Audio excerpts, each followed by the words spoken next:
அந்திச்சூரியனும் குன்றில் சாய மேகம் வந்து கச்சையாக காமன் தங்கும் மோகப்பூவில் முத்தக்கும் மாடம் தங்கத்திங்கள் நெற்றி பொட்டும் இட்டு வெண்ணிலாவின் கண்ணம் தொட்டு நெஞ்சிலாடும் சுவாசச் சூட்டில் காதல் குற்றாலம்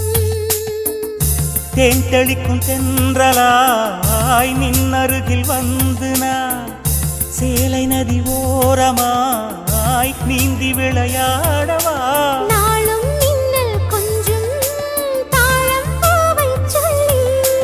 ஆசை கேணிக்குள்ளே ஆடும் மீன்கள் துள்ளி கட்டிலும் கால்வலி கொள்ளாதோ கைகளை கீறியதோ செம்பூவே பூவே உன் மேகம் நான் வந்தால் ஒரு வழி உண்டோ